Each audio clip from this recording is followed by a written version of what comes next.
Exam booster course बिल्कुल अपने flow में है और केमिस्ट्री के लेक्चर को जैसा कि मैंने आपसे कमिटमेंट किया था वो लगातार अब हम वो भी आपको चैनल पर डालना शुरू कर दिए हैं। तो अभी जो वीडियो हम बना रहे हैं इससे जस्ट पीछे वाले वीडियो में जाकर के जब आप देखेंगे तो हमने और उससे भी पीछे तो एक तरह से ऑर्गेनिक कंपाउंड यानी ऑर्गेनिक केमिस्ट्री हमने शुरू किया है, कार्बन और उसके यौगिक जो आप चैप्टर का नाम जानते हैं। उसमें बेसिक जो भी था वो हमने आपको करके दिया था और मैंने आपको ये कहा भी था कि उसको आप बराबर रिवीजन करते रहोगे। कुछ क्वेश्चन ऐसे हैं जो उसमें आपको पूछे नहीं गए हैं तो उसकी संभावना ज्यादा है। ये सब चर्चा मैंने कर दिया था। उसके नेक्स्ट वीडियो में हमने हाइड्रोकार्बन का पूरा फ्रेम आपको दिखाया हुआ है कि हाइड्रोकार्बन एलिफेटिक क्या होता है, एरोमेटिक क्या होता है और एरोमेटिक हाइड्रोकार्बन चुनने के लिए 2021 में बोर्ड में आपको क्वेश्चन पूछा गया है। 4 ऑप्शन दिए गए हैं, वो आपको इस लिस्ट में नहीं है, इसीलिए मैं आपको चर्चा कर देता हूं। एक ही बार पूछा गया है तो मुझे लगा, हालांकि मैंने जिस टाइम में एरोमेटिक का डिस्कशन शुरू किया था उस वीडियो में तो मैंने वहां पर भी ये बात बोली थी आपको कि ये क्वेश्चन ऑलरेडी बोर्ड में आया हुआ है और संजोग से वो दिख भी गया हमको। मुझे अनमने ढंग से मुझे ध्यान में था पर मैंने उसको देख लिया, 2021 में है। आप भी देख सकते हैं क्वेश्चन बैंक में। मतलब कहने का है कि ये जो क्वेश्चन फॉर्मेट आपके सामने आ रहा है इसको आप जो है सो इजीली देखिए, सुनिए और इसको समझिए। इस पर डिस्कशन जो मैं अभी करने जा रहा हूं उसको थोड़ा सा गंभीरता से समझिएगा क्योंकि कुछ ऐसे क्वेश्चन इसमें हैं जिसपे कुछ मतलब हम आपको एक्सप्लेनेशन देने वाले हैं। आइए देखते हैं। ये तीसरा लेक्चर है आपको इस चैप्टर का, फुलेरिन।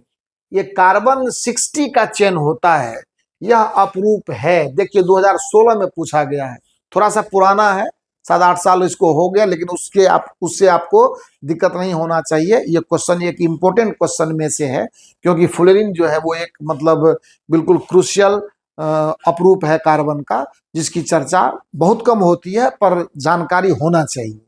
2016 में पूछा गया है ऑक्सीजन, कार्बन, फास्फोरस और सल्फर। तो इसका सही ऑप्शन कौन होगा? कार्बन होगा। जाहिर सी बात है, देखिए ऑब्जेक्टिव सॉल्व करने में थोड़ा कॉमन सेंस भी हमेशा मेंटेन रखना है कि हम जिस चीज को पढ़ रहे हैं उसी के रेंज में क्वेश्चन आएगा। तो हमेशा ये भी आपके ध्यान में होना चाहिए, ये नहीं कि मतलब एक रट करके हम चले गए और थोड़ा सा क्वेश्चन में चेंज आया तो फिर हम परेशान हो जाते हैं और गलती कर कर चले आते हैं। बस अब गलती से बचना है। कम मेहनत मैक्सिमम स्कोर, कम मेहनत मैक्सिमम स्कोर। और हमारा एकदम बिल्कुल फ्लो एग्जाम को देखे, बिल्कुल हमारा जो पढ़ने का प्रवाह है। और इसीलिए हमने मैथमेटिक्स में भी एक बहुत बढ़िया मोटिवेशनल लेक्चर आपके लिए अरेंज करके आपको दिया हुआ है। अभी आपके पास पहुंचा नहीं है, पहुंच जाएगा तो आप उसको भी देखेंगे, समझेंगे।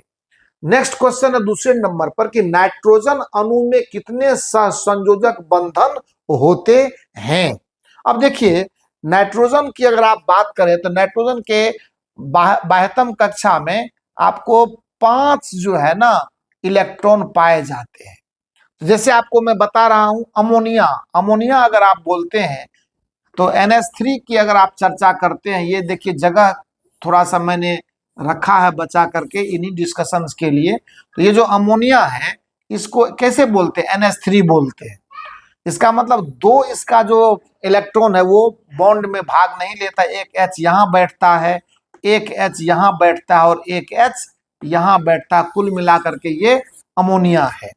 तो अगर पूछा जाएगा कि सहसंयोजक बंधन अमोनिया में कितने हैं तो कितना जवाब देंगे हम? 1, 2 और 3। इसी को बोलते हैं बेस्ट एक्सप्लेनेशन की चीजों को देख करके हम जवाब दें। हमारे दिमाग में माइंडसेट में चीजें होनी चाहिए कि ये है तो मतलब है। कहीं मिस प्रिंट से अगर 2 लिख दिया, कहीं अगर 4 कर दिया तो उस पर नहीं जाना है। आप देख लीजिए नाइट्रोजन के 2, इसको लोन पेयर ऑफ इलेक्ट्रॉन कहते हैं, ये बंधन में भाग नहीं लेता है। लेकिन देखिए 2, 2, 4, 2, 6, 2, 8 अमोनिया ने अपना अष्टक पूरा कर लिया। खैर, तो ये कौन सा होगा? इसमें नाइट्रोजन अणु में कितने सहसंयोजक बंधन होते हैं तो क्या जवाब देंगे? सॉरी, वो तो अमोनिया हो गया N2। तो N2 के लिए आप क्या करेंगे? ये आपको सहसंयोजक बंधन कितने होते हैं तो अगर ये नाइट्रोजन अणु बोलता है ना तो N2 होगा, तो 3 होना चाहिए। 3 3 6, जैसे अगर मान लेते हैं कि मैं 1 2 और 3, 1 2 और 3, तो 6 हो गया। 3 और 2, 3 2 5, देख लीजिए नाइट्रोजन, और यहाँ देख लीजिए 6 2 8, 3 2 5, नाइट्रोजन का अपना 5 है, और ये जो बंधन बनाया तो वो कितने का बनाया, 3 3। तो अंदाज से गोली नहीं मारना है। हमने भी जब यहाँ पे देखिए क्वेश्चन थोड़ा सा चेंज हो गया। क्वेश्चन पहले हमको लगा कि नाइट्रोजन कितने मतलब ये बंधन सहसंयोजक बनाते हैं, मतलब नाइट्रोजन कितने सहसंयोजक बंधन बनाते हैं, मेरा ध्यान उधर चला गया था। पर क्वेश्चन यहाँ है कि नाइट्रोजन अणु खुद अपना जो मॉलिक्यूल है इसका, वो कितने सहसंयोजक बंधन से जुड़े होते हैं। तो देख लीजिए 1 2 और 3, 3 जो है इलेक्ट्रॉन का शेयरिंग है इसका, और 3 इलेक्ट्रॉन के शेयरिंग से ये अपना मॉलिक्यूल पूरा करता है। और इसीलिए अगर सहसंयोजक बंधन की चर्चा होगी तो हम लोग क्या बताएंगे, 3 बताएंगे। नंबर 3 में है कि निम्न में कौन सहसंयोजी यौगिक है, निम्न में कौन सहसंयोजी यौगिक है। तो क्लियर बात है, मीथेन है, सोडियम क्लोराइड है, कैल्शियम क्लोराइड है और सोडियम ऑक्साइड है। तो अब ध्यान से समझना है कि सोडियम क्लोराइड आपको इलेक्ट्रोवैलेंट कंपाउंड है, वैद्युत संयोजी यौगिक है, क्योंकि ये Na+ और +Cl- के बनने से, मिलने से बनता है, और इसीलिए वैद्युत संयोजक हो गया। और उसके बाद सेम कैटेगरी है कैल्शियम क्लोराइड का, और सेम कैटेगरी है सोडियम ऑक्साइड का। तो इसका मतलब मीथेन जो है एकदम बिल्कुल पॉपुलर। देखिए यहीं पर कॉमन सेंस यूज करना है हमको, यहीं पर क्या करना है, कॉमन सेंस यूज करना है। और इतना भी हम लोग अभी अननोन नहीं है, आपको सब जानते हैं कि ये आयनिक साल्ट है, ये भी आयनिक साल्ट है, यानी इलेक्ट्रोवैलेंट बॉन्ड से बनता है, ये भी इलेक्ट्रोवैलेंट बॉन्ड से बनता है। कहीं न कहीं यहाँ पर भी आयोनाइजेशन की ही बात है, Na+ और O- से, तो ये बन करके आता है। इसीलिए मीथेन, आपको इसका स्ट्रक्चर भी हमने बताया हुआ है, आप पिछले वीडियो के बाद इसको जब देखेंगे तो मीथेन का स्ट्रक्चर बिल्कुल सहसंयोजक बंधन डॉट स्ट्रक्चर सब कुछ करके हमने आपको दिया हुआ है, एकदम आराम से आपको समझ में आएगी बात। सो मीथेन, और देख लीजिए यह क्वेश्चन 2 बार, नाइट्रोजन अणु में कितने सहसंयोजक बंधन होते हैं, तो 15 और 18 2 बार पूछा है। निम्न में कौन सहसंयोजी यौगिक है, 24 13 21 3 बार पूछा हुआ है। अगला क्वेश्चन है कौन सबसे सरल यौगिक है। देखिए क्वेश्चन ये 4 बार पूछा है, 24 में, 16 में, 19 में, 21 में। मीथेन है, इथेन है, प्रोपेन है, ब्यूटेन है, सब तो अल्केन ही है, पर उसमें सबसे सिंपल कौन है। तो सिंपलिसिटी का यहाँ जो आधार लिया गया है वो कार्बन कार्बन बॉन्ड के या कार्बन चेन के आधार पर लिया गया है। तो मीथेन में सिर्फ 1 कार्बन, इथेन में 2 कार्बन, सभी सिंगल बॉन्ड है ना, कार्बन कार्बन सिंगल बॉन्ड है। आपको पता है कि अल्केन संतृप्त हाइड्रोकार्बन है, बहुत ज्यादा बौखलाहट नहीं होती है इसको केमिकल रिएक्शन करने के लिए, क्योंकि अपने आप में ये थोड़ा सा ज्यादा स्टेबल होते हैं, इसीलिए नाम इसका संतृप्त हाइड्रोकार्बन यानी सैचुरेटेड हाइड्रोकार्बन पड़ा है। समझ रहे हैं ना बात को। तो इसीलिए इसमें मीथेन, इथेन, प्रोपेन, ब्यूटेन में सबसे सरल जो है ना वो मीथेन है ना। आप देखेंगे एडिशन रिएक्शन वगैरह जब हेलोजन से करवाते हैं ना, आपको CH Cl3 CH2 Cl2 step wise, एक ही बार सब क्लोरीन को ये नहीं ऐड करता है। जैसे मीथेन को अगर आप रिएक्शन करवा दीजिए किससे, Cl2 से, तो एक ही बार में सारा क्लोरीन को, ये सारे हाइड्रोजन को नहीं हटा पाता क्लोरीन, स्टेप 4 स्टेप में ये प्रतिक्रिया होती है, एक एक करके। इसीलिए सबसे सरल जो है वो मीथेन है आपको। उसके बाद फिर देखिए फ्लोरीन 60 कार्बन का चेन है, ये की आकृति किसके तरह है, तो ज्यादा इस पर दिमाग नहीं लगाना है। आंसर इसका फुटबॉल है, बस फुटबॉल ही ध्यान में रखना, बाकी नाशपाती है, तो डमरू है, तो चतुष्फलकीय है, ये सब है। 2024 में पूछा है, तो 2024 के बाद 2026 अलर्ट रहिएगा इस क्वेश्चन के प्रति, है ना। में भी ये पूछा जा सकता है आपको। सेंटअप एग्जाम में जो आपने क्वेश्चन यूज किया हुआ है, जो एग्जाम से आपका क्वेश्चन लिया गया है, हम लोग प्रयास करेंगे उस एग्जाम के उस क्वेश्चन को थोड़ा सा ढंग से रिवाइज करके रखें, क्योंकि उस क्वेश्चन से भी आपको संभावना रहती है बोर्ड में आने की। चलिए अब देखते हैं 6 नंबर में, इथेन के एक अणु में कितने सहसंयोजक बंधन हैं। तो इथेन के एक अणु में कितने सहसंयोजक बंधन है, हम तो गिनना आपको सिखा दिए हैं, और जब गिनना सिखा दिए हैं तो अब क्या परेशानी, हम आराम से इसको काउंट कर लेंगे। पहले इथेन का स्ट्रक्चर बना लेते हैं, आपको दिखा देते हैं, क्योंकि ये तो पता है कि ऑर्गेनिक कंपाउंड है तो सब कोवेलेंट ही है। इथेन में सबसे पहले देखिए 2 कार्बन, तो एक कार्बन कार्बन बॉन्ड का एक बंधन आ गया। अब देखिए 3 बैठा दीजिए इस पर हाइड्रोजन, 3 बैठा दीजिए, क्योंकि ये C2 और H6 ही इथेन कहलाता है ना, ये C2H6 ही इथेन कहलाता है। तो निश्चित रूप से आप इसको गिन सकते हैं, यहाँ पे H लगाएं, यहाँ पर H लगाएं, यहाँ H लगाएं, यहाँ H लगाएं, यहाँ, और आप गिन लीजिए कितना है, उतना आंसर में चुन लीजिए। देखिए 1 2 3, 1 2 3, 3 3 6 हुआ, और कार्बन कार्बन के बीच का बॉन्ड 7, यानी कितना होगा एकदम।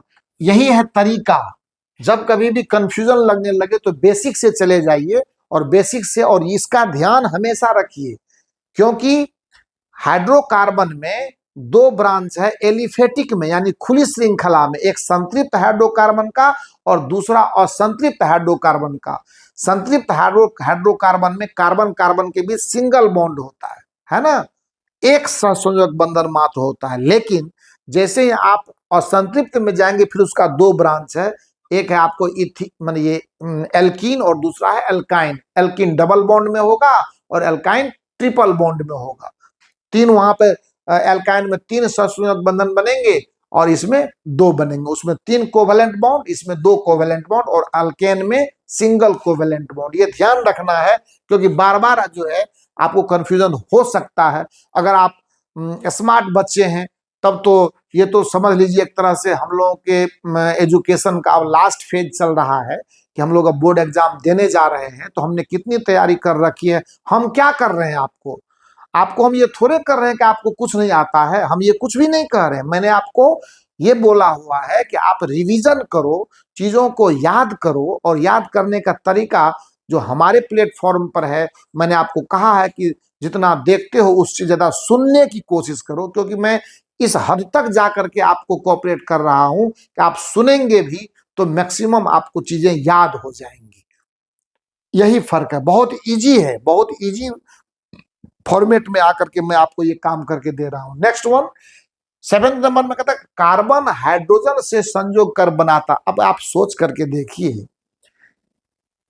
कभी कभी सोच करके हम भी हैरत में पड़ जाते हैं। जिस क्वेश्चन को हमने सबसे इजी मान रखा है, जिसका कोई कीमत ही हम नहीं समझते हैं, हमें लगता है कि क्या ये सब चीज है, लेकिन देखिए वो क्वेश्चन कितनी बार, 2 बार तो अब तक आ चुका है।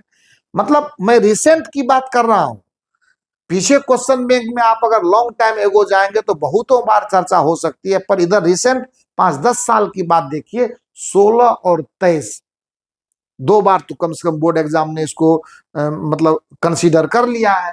और है क्या, कार्बन हाइड्रोजन से मिलकर हाइड्रोकार्बन बनता है।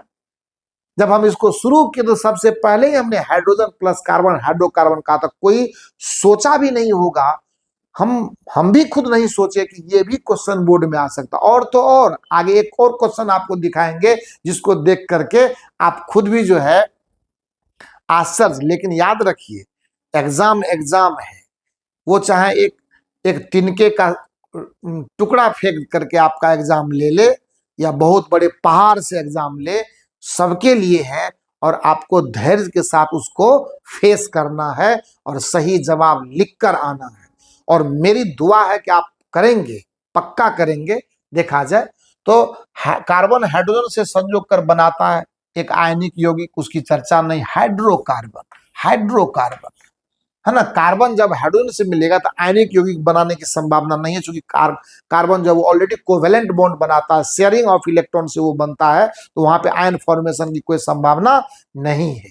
ये बहुत बेहतरीन चीज है, इस पर चर्चा अभी और कभी मौका मिलेगा किसी वीडियो में तो मैं ढंग से आपको कुछ बातें बताऊंगा। हो सकता है कि अगले वीडियो में ही चर्चा हो जाए।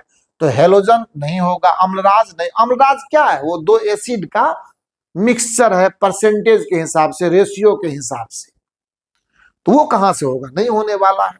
ये गड़बड़ हो गया, आयनिक यौगिक नहीं होगा, हेलोजन नहीं होगा। हेलोजन तो ऑलरेडी आपको ये क्या होता है, फ्लोरीन, क्लोरीन, ब्रोमीन, आयोडीन, उस ग्रुप को हेलोजन ग्रुप कहते हैं, उसमें कोई बात। और अब देखिए ये क्वेश्चन का 16 और 23 में, अब देखिए कार्बन के कितने रवादार अपरूप हैं? कोई दिमाग लगाना नहीं है इसमें। इसके 3 रवादार अपरूप हैं जो मैंने आपको गिनाए थे, मुख्य अपरूप। उन्हीं क्रिस्टल्स के विषय में चर्चा किया है। ये 2024 में रिसेंट पूछा हुआ है। हो सकता है, क्योंकि देखिए एक साल छोड़ के एक साल की संभावना रहती है कुछ क्वेश्चन टैली करने की, पर बोर्ड एग्जाम और मैट्रिक का जो सिलेबस है वो इतना ज्यादा खतरनाक नहीं है कि लोग इतना गौर से विचार करें। सिलेबस भी इतना बड़ा नहीं है, इसीलिए थोरोली पढ़ के जाइए, क्या दिक्कत है? हम तो हैं ही साथ देने के लिए। बाकी आप भी जहां पढ़े लिखे हैं वो भी साथ दे ही रहे होंगे आपका, तो उसमें हम भी प्लस कर देंगे, कोई परेशान नहीं, और कर ही रहे हैं। आपकी जितना, आपको याद रखिएगा, लापरवाही और केयरलेसनेस अगर आपने इस लेक्चर के प्रति रखा तो इसका नुकसान आपको भुगतना पड़ेगा। क्योंकि जिन टीचर्स या जिस इंस्टीट्यूट्स में आप पढ़ करके बोर्ड की तैयारी कर रहे हैं, उससे बहुत बहुत बहुत बड़ा प्लेटफॉर्म पर अभी आप हैं। इसको हमेशा ध्यान रखेंगे, क्योंकि हम लोग जो चीजें बना करके आपको देंगे उसका लेवल और उसकी ग्रेविटी दोनों में, उसमें और इसमें आपको जमीन आसमान का फर्क मिलेगा। और आप अगर गंभीरता से लेक्चर को देखें सुने तो आपको इसका एहसास भी होगा, और ये सही भी है। मैंने जो 400 प्लस कहा है, तो आप मेरी बातों पर चलेंगे तब ना उतना स्कोर करेंगे, ये भी तो ध्यान रखना होगा आपको। तो ये हो गया कार्बन की परमाणु संख्या बताइए, 2020 में पूछा हुआ बोर्ड का क्वेश्चन है। और ये मैंने लास्ट वीडियो में पूरा डिटेल इसका पूरा एकदम बॉक्स खोला हुआ, हर बातें चर्चा की है, परमाणु संख्या, परमाणु द्रव्यमान, हर बातों पे चर्चा हुई है।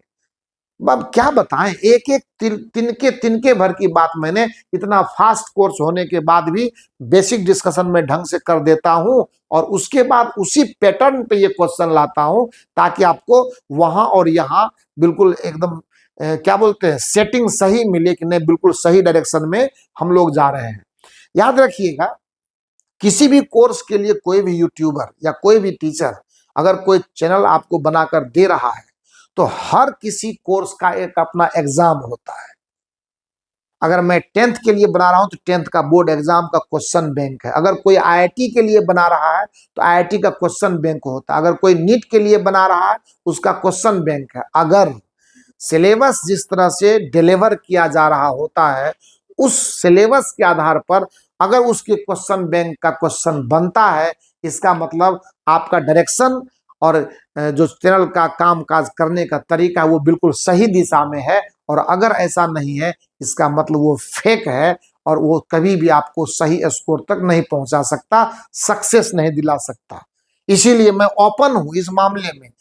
ईश्वर ने और भगवान के आशीर्वाद ने इतनी दिमाग में ताकत दी है कि मैं बहुत चीजों को सही तरीके से आपके सामने लाने में 100% सक्षम हूं, और मुझे किसी के सहारे की जरूरत नहीं है। मैं वन मैन आर्मी, है ना, और आपके लिए हूं। आपको मैक्सिमम स्कोर लाके देना है तो देना है। कार्बन की परमाणु संख्या भाई साहब 6 होती है, आप गिन लो ना। Hydrogen, helium, lithium, beryllium, carbon, beryllium, उसके बाद कौन होता है, hydrogen, helium, lithium, beryllium, boron, उसके बाद कार्बन 6 नंबर पर। और आपको तो पता है ये मैंने क्या गिना, पेरियोडिक टेबल में एटॉमिक नंबर के हिसाब से एलिमेंट का पोजीशन। और आपको पता है कि वो परमाणु संख्या के ही आधार पर फाइनली बना हुआ है, जो अभी सक्सेस है। तो उसके सीरियल के हिसाब से देख लीजिए 6 नंबर पर कार्बन आता है, तो उसमें परेशान होने की कोई जरूरत नहीं है। परमाणु संख्या कितनी होगी, 6 होगी, ठीक है। उतने प्रोटॉन होंगे उतने इलेक्ट्रॉन होंगे, बस, और क्या। इनमें कौन कार्बन के अपरूप हैं, तो ग्रेफाइट, हीरा, फुले, अरे भाई सभी तो सब है इसमें। और देखिए क्वेश्चन 2021 में, ये क्वेश्चन 2020 में। तो इस तरह से हम आपको आज के इस वीडियो में, बहुत लंबा हमने नहीं, चूंकि पिछला वीडियो थोड़ा लंबा आ गया है तो आपको बहुत सारा वहां थ्योरेटिकल डिस्कशन है, यहाँ पर सिर्फ पिछले वीडियो के आधार पर जो क्वेश्चन बोर्ड में अब तक पूछे गए हैं उनकी चर्चा की है मैंने। मैं एक बात और आपको बताना चाहता हूं, जितने अभी आप लेक्चर फिजिक्स में, केमिस्ट्री में, और अभी तो मैथमेटिक्स भी आना शुरू हो गया, अब लगातार मिलेगा वो आपको। ये जो आप देखते हैं ये इसका पहला फेज है।